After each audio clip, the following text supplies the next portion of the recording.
Assalamualaikum. Today we discuss a ratio test.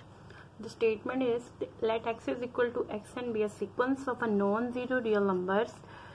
हमारे पास xn हमारे पास sequence है रियल नंबर्स की. हमें ये प्रूव करना है कि इफ देयर ये हमें गिवन है if there exist r is belongs to r with 0 is less than r is less than 1 and k is belongs to set of natural number such that the xn plus 1 divided by xn. अगर हम इस sequence के कोई सी दो terms लें, यानी अगर n plus 1 अगर हम x की 2 डिवाइडेड बाय x1 लेते हैं, फॉर एग्जांपल मैं आपको दे रही हूँ, और अगर वो किसी r नंबर से क्या हमेशा लेस आए और वेयर r हमारे पास क्या है 0 और 1 के बिटवीन में, यानी इसका रेशियो और इसका मोड और इसका टोटल रेशियो अगर less than equal to r हो for n is greater than equal to k, और n जो है वो किसी एक सेट ऑफ नेचुरल नंबर से लिया जा रहा है, और वो क्या होगा कि n जो नंबर होगा अगर is greater than equal to k है, इट मीन्स और k set of natural number में से है, अगर ये चीज फुलफिल करेगी तो then the series summation xn is a absolutely convergent.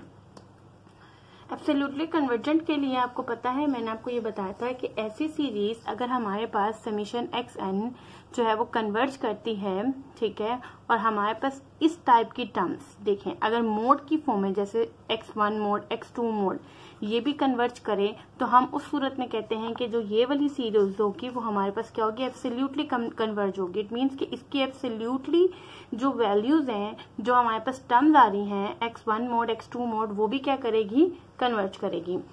सो हमारे पास गिवन ये है इस ए पार्ट में कि हमारे पास r is belong to set of real numbers है, और r की कंडीशन हमें बता दी गई है 0 is less than r is less than 1 and we have k is belongs to n, और k हमारे पास सेट ऑफ नेचुरल नंबर में से, और ये भी अगर चीज गिवन होगी और अगर ये कोई भी सीरीज सीक्वेंस की टर्म्स अगर ये इस बात को सेटिस्फाई कर देगी, then we can say that कि this series absolutely convergent.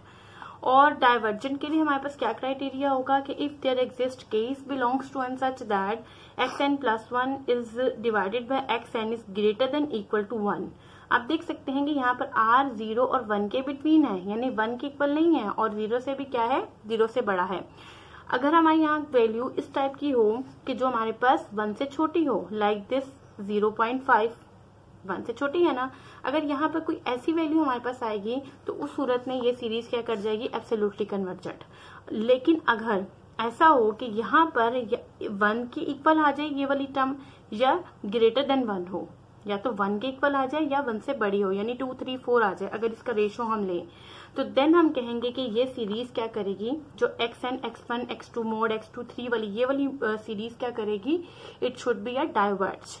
So now हम इसकी प्रूफ की तरफ मूव करते हैं. सबसे पहले मैंने आपको इसकी पूरी टोटल स्टेटमेंट समझा दी.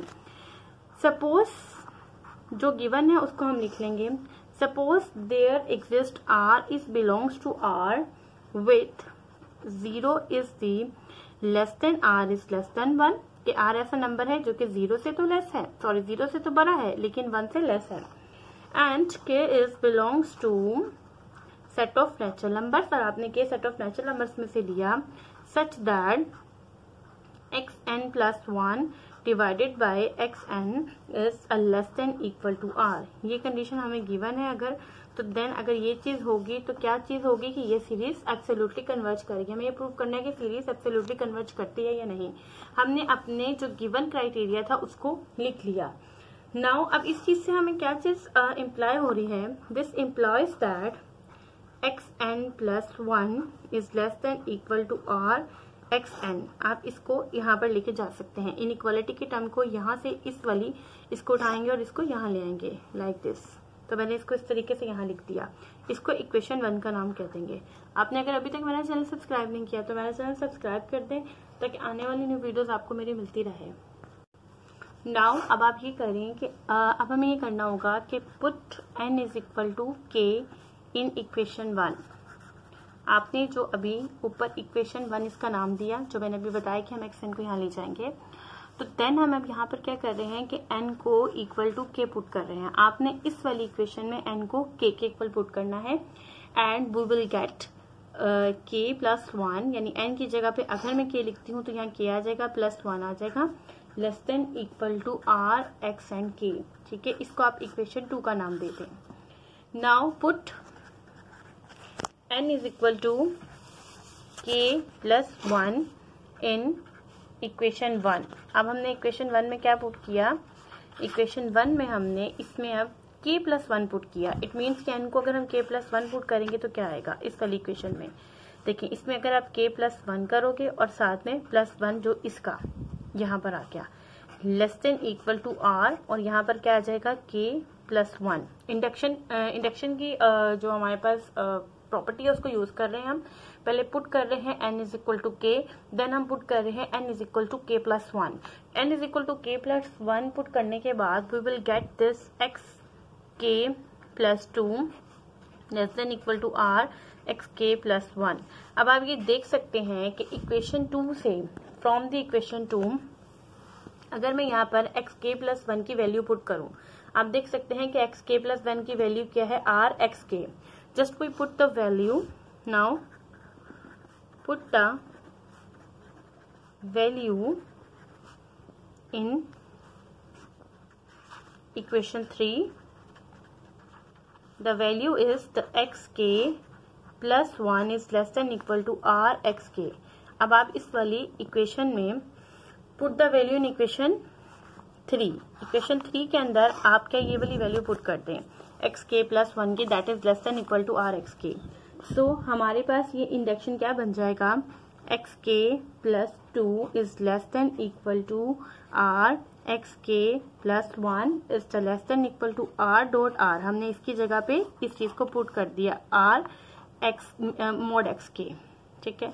And we will get xk plus 2 is less than equal to r square and xk। This is our equation 4। हमने इसको इक्वेशन 4 का नाम दे दिया। दिस इम्प्लाइज, ठीक, यहाँ तक हमें समझ आया। सबसे पहले हमने n is equal to k put किया, फिर n is equal to k plus 1 put किया। After putting k plus 1, this equation 1 will become the xk plus 2 is less than equal to r xk plus 1। Now we will put the value xk plus 1 that is from the by equation 2 and in the equation 3, and we will get this expression xk plus 2 is less than equal to r square xk। हमने इसकी जगह पर इसकी value जो मैंने अभी आपको यहाँ बताया है, ये वाली जो इक्वेशन की वैल्यू वो पुट कर दी, and we will get the equation 4। Put the k plus 2. Now, अब आप क्या पुट करो, put the k plus 2, n is equal to k plus 2 in this equation 1. Equation 1 हम equation 1 में पुट करेंगे and we will get like this, x k plus 3 is less than equal to r x k plus 2, ठीक है। अब आपको पता है कि x k plus 2 की वैल्यू क्या है, r स्क्वायर x k। अब जस्ट आप इसकी जगह पर r स्क्वायर x के पुट करेंगे। एक तो ये वाला r आ गया और इसकी वैल्यू ये देखिए इसकी इसमें पुट करेंगे तो आ जाएगा हमारे पास r स्क्वायर x के, और ये एक्सप्रेशन क्या बन जाएगा, it's x k plus 3 is the less than equal to r cube and the x k, and we say this is the equation 5।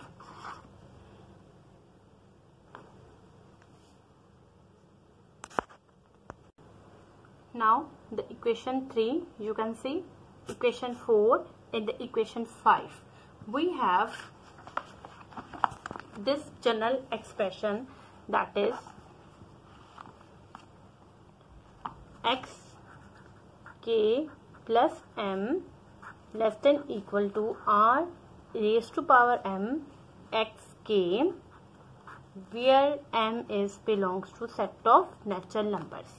हमने जस्ट इसको जनरल फॉर्म में लिख दिया क्योंकि हम ये देख रहे थे कि जब भी हम यहाँ पर एक नंबर को बढ़ाते हैं, जो यहाँ नंबर आ रहा है वही इस r की पावर भी आ रहा है, लेकिन x के हमेशा सेम रहता है। तो उसके रिस्पेक्ट से हमने जस्ट m को सेट ऑफ नेचुरल नंबर से लिया और इसको एक जनरल फॉर्म दे दी, X K plus m is the less than equal to r raise to power m and the X K. Since हमें यहाँ से क्या पता चला, since the series r raise to power m is a geometric series, we know ये हमारे पास एक geometric series है, it's a geometric series and we know that कि it's a convergent 0 is the less than r is less than 1 पे ये series क्या करती है, कन्वर्ज करती है, और एक ज्योमेट्रिक सीरीज है, हमें ये बात पता है। अब चूंकि इसका rm जो है वो सीरीज हमारे पास ज्योमेट्रिक है और इसके साथ एक्स के जो है वो एक मल्टीपल है किसी नंबर का, since the series rm x k being a fixed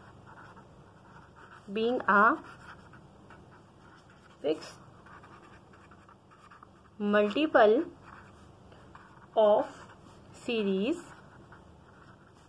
summation R M is also convergent। वो ये कहना चाह रहा है कि चूंकि ये सीरीज अगर हम आर एम जस्ट लेते हैं इतने वाली से को ये कन्वर्ज कर रहा है और एक्स के जो है वो इसका क्या है, बीइंग अ फिक्स्ड मल्टीपल एक नंबर है, तो इस सूरत में ये पूरी की पूरी सीरीज भी क्या करेगी, कन्वर्ज करेगी। यानी हमारे पास सीरीज आर एम एक्स के भी क्या करेगी, कन्वर्ज करेगी। अब हम इस पे क्या अप्लाई करेंगे, by comparison test we know that कि अगर हमारे पास बड़ी वाली सीरीज कन्वर्ज करती है तो छोटी वाली उसके पीछे आने वाली सीरीज भी कन्वर्ज करेगी। So we can say it by comparison test। so by a comparison test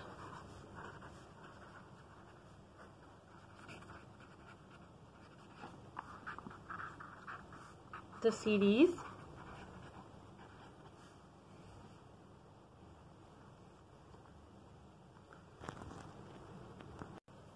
हमारे पास ये वाली series by fixed multiple number की वजह से क्या करी, कन्वर्ज कर रही है। So by comparison test we can say that कि अगर हमारे पास ये वाली सीरीज कन्वर्ज करेगी तो उसके पीछे आने वाली सीरीज भी कन्वर्ज करेगी। So it is clear that each term of series X N is bounded by series R M X K। You can see कि हम यहाँ देख सकते हैं कि हर ये पूरी की पूरी सीरीज से बाउंडेड है और ये वाली सीरीज क्योंकि कन्वर्ज करती है तो by comparison test we can say that the series summation X N is convergent.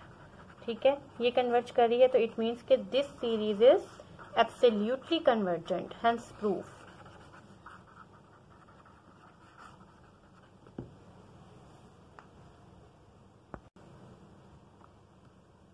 Now we will move to its second part, that is if there exists case belongs to set of natural numbers such that xn plus 1 divided by xn is greater than equal to 1। पिछले के proof में हमने कहा था कि अगर less than are होगा और वेयर आर हमारे पास क्या होगा कि 0 is less than R is less than 1, यानी 1 और 0 के बिटवीन होगा। इट मीन्स कि अगर हमारे पास इसका रेशो जो है वो अगर 1 से छोटा आएगा उसमें तो और 0 से बड़ा होगा तो हाँ वो उस सूरत में हमारे पास सीरीज क्या करती है, एब्सोल्युटली कन्वर्ज। ये हमें कह रहा है कि अगर हमारे पास इसका ratio greater than equal to 1 हो तो देन ये गिवन सीरीज क्या करेगी, डाइवर्ज करेगी, यानी x1 मोड x2 मोड वाली सीरीज डाइवर्ज करेगी। सिंस हमें ये बात गिवन है, नाउ इसको लेके चलते हैं इसके प्रूफ को। तो इस पार्ट के प्रूफ के लिए हम यहाँ पर सबसे पहले कहेंगे कि सिंस जो गिवन पार्ट है उसको लिखते हैं xn plus 1 xn is greater than equal to 1 for all the n is greater than equal to k। अब सबसे पहले हम इंडक्शन के तौर पे कहेंगे n is equal to the k। So according to its we can say that the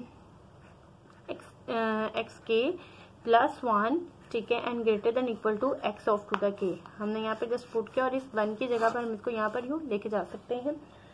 now हमने जब इस चीज को यहाँ पे पुट किया और फिर हमने ये पुट किया कि जैसे पीछे के स्टेप में हमने कहा कि for n is equal to k plus 1, then हमने इस चीज को पुट कर दिया इसी वाली इक्वेशन में, इस इक्वेशन में, इट मीन्स इक्वेशन 1 में। तो ये हमारे पास क्या हो जाएगी, xk plus 2 is greater than equal to xk plus 1 और हम जानते हैं कि xk प्लस 1 की वैल्यू क्या है, इट्स द xk। सो हमारे पास आ गया xk plus 2, it's a mod form, ठीक है, is the greater than equal to x of to the k mod.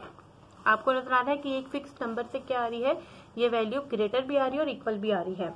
अच्छा, 4 जब हमने कहा कि n is equal to k plus 2 है तो आफ्टर दिस अगर आप इक्वेशन 1 में इस चीज को पुट करते हैं तो आपके पास क्या आ जाता है कि x is equal to k plus 3 is greater than equal to x of to the k। अब वैसे बात है, इसका पहला स्टेप मैं आपको बताती हूँ। xk प्लस 3 हमने किया greater than equal to xk plus 2, ठीक है। आप जब इसमें पुट करेंगे तो हमारे पास k प्लस 2 यहाँ पुट कर देंगे तो k प्लस 2 आ जाएगा। हमें पता है कि k प्लस 2 की वैल्यू क्या हम इस वाली इक्वेशन 1 में पुट कर रहे हैं। पुट इन इक्वेशन 1, इक्वेशन 1, हमने इक्वेशन 1 में जब पुट किया तो ये k+3 हो गया और यहाँ पे k+2, हम जानते हैं कि k+2 greater than equal to x up to the k है, सही। इस वाली टर्म से हमारे पास ये चीज ये आ गई। Look at this, xk+3 greater than equal to x up to the k। अब हम ये देखते हैं कि इस सीरीज का जो x1, x2, xk+1, xk+2 किसी एक ही फिक्स्ड नंबर से क्या आ रहा है, ये किसी एक फिक्स्ड नंबर से बाउंडेड बिलो है। Hence the each term of series xn is bounded below by xk। It means कि या तो ये सीरीज xk को अप्रोच कर जाएगी या xk के किसी एक उसी को या तो अप्रोच करेगी उसके किसी एक बड़े नंबर को। इसका ये मतलब हुआ कि हेंस अगर हम इस पे nth टर्म टेस्ट लगाते हैं तो nth टर्म टेस्ट हमें ये कहती है कि अगर कोई सीरीज कन्वर्ज करती है, जस्ट मैं आपको इसकी स्टेटमेंट बताती हूँ कि अगर कोई सीरीज कन्वर्ज करती है तो लिमिट हमारे पास जो xn होगी वो मस्ट बी इक्वल टू 0 होगी। लेकिन हमें तो ये बात पता चल रही है जब हमने इंडक्शन इस पे लगाई is equal to k+1 k+2 and we will get this कि hence the each term of this series is bounded below by this term, यानी इसे एक नंबर से बिलो आ रहा है। इसका मतलब इसकी लिमिट अप्लाई करेंगे तो वो 0 के इक्वल तो नहीं होगी। तो दिस इम्प्लाइज दैट कि this series xn is divergent, hence prove. I hope कि आपको आज का ये जो टॉपिक है समझ आ गया हो कि रेशियो टेस्ट हम किस तरीके से सीरीज पे अप्लाई करके ये बात बता सकते हैं कि कोई सीरीज जो है वो एब्सोल्युटली कन्वर्ज कैसे करती है और डाइवर्ज कैसे करती है। इंशाल्लाह कल नेक्स्ट न्यू वीडियो के साथ मुलाकात होगी। अल्लाह हाफिज।